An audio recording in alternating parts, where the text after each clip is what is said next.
स्मृति बाजार और भूलने वाला बच्चा। एक बार की बात है, एक बच्चा था नियो।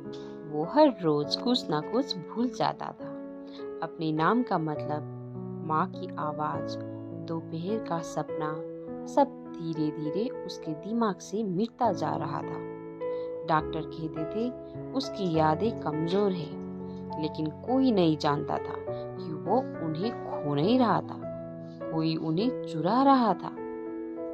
एक रात जब वो सो रहा था, उसने सपना देखा, एक बाजार जहाँ लोग अपनी यादें बेच रहे थे।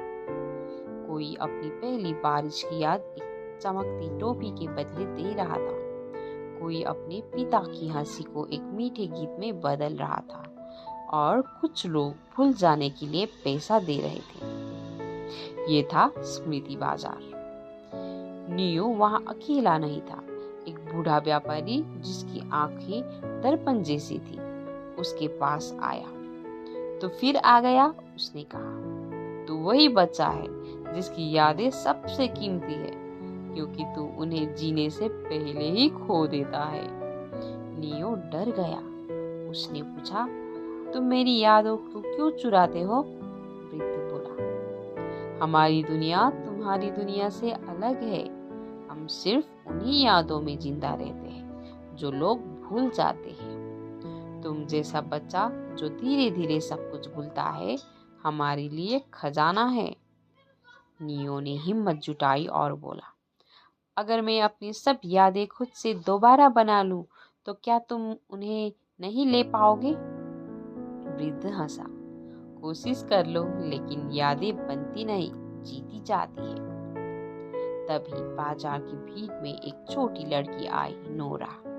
उसने कहा, मैं अपनी सबसे प्यारी याद तुम्हें दे सकती हूँ, लेकिन बदले में नियो की एक याद लौटाओ। वृद्ध ने कहा, ठीक है, एक के बदले एक। नोरा ने अपनी वो याद दी जब उसने पहली बार उठते हुए एक किताब को छू लिया था। वो भावना, वो आश्चर्य, सब स्मृति बाजार में चमक उठा, और बदले में नियो को मिली माँ की गोद में बैठी हुई एक धुंधली सी झलक। बस वही से नियो ने एक एक करके अपनी यादें वापस जीतनी शुरू की। हर बार जब वो किसी की मदद करता, किसी की कहानी सुनता या अपने डर को पार करता, उसे एक पुरानी याद लौट जाती।